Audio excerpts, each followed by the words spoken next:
Organization for prohibition of chemical weapons یعنی کیمیائی ہتھیاروں کو ختم کرنے کے لیے بنائی گئی آرگنائزیشن کو 2013 میں نوبل پرائز فار پیس دیا گیا، جس کی وجہ یہ تھی کہ انہوں نے دنیا میں کیمیکل ویپنس کے استعمال کو کم کیا۔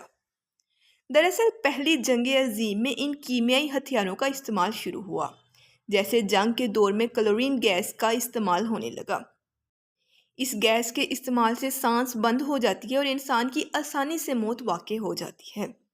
اس کے ساتھ ساتھ مسٹرڈ گیس کو بھی کیمیکل ویپن کے طور پہ استعمال کیا جانے لگا۔ اس گیس سے نہ صرف باہر کی سکین جلتی ہے بلکہ سانس کی نالی بھی شدید زخمی ہو جاتی ہے جب یہ سانس کے ساتھ باڈی میں جاتی ہے۔ اس کے بعد کیمیکل ویپنز کا استعمال مزید بڑھنے لگا اور دوسری جنگ عظیم میں اسے خوب استعمال کیا گیا۔ یعنی جہاں بندوق یا گولی کا استعمال نہ کیا جاتا وہاں یہ کیمیائی ہتھیار استعمال ہوتے تھے۔ دوسری جنگ عظیم کے بعد بھی ویتنام جنگ میں، کوریا کی جنگ میں، ایران عراق جنگ میں اور اس کے علاوہ بھی کئی جنگوں میں کیمیائی ہتھیاروں کا بے دریغ استعمال کیا گیا۔ آج بھی اگر ہم ایک سادہ سا کیمیکل ویپن دیکھیں تو ٹیئر گیس ہے۔ یعنی کہیں بھی احتجاج وغیرہ ہوتا ہے تو پولیس آنسو گیس کا استعمال کر کے مظاہرین کو بھگاتی ہے۔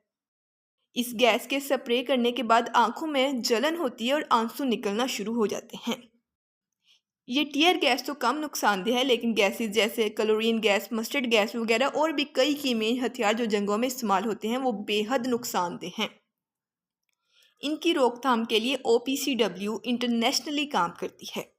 یہ کیمیکل ویپنز کو کلاسیفائی اور چیک کرنے کے ساتھ ساتھ ان کے استعمال کی روک تھام کے لیے بھی اقدامات کرتی ہے۔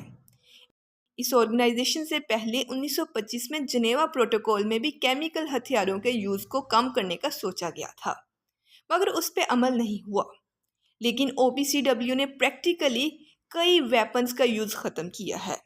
OPCW نے بیسیکلی 2013 میں سیریا یعنی شام میں کیمیکل ویپنز کے سٹاک کو ریموو کروایا تھا اور 2014 میں لیبیا کے کیمیکل ویپن سٹاک کو ڈسٹروائے کیا تھا۔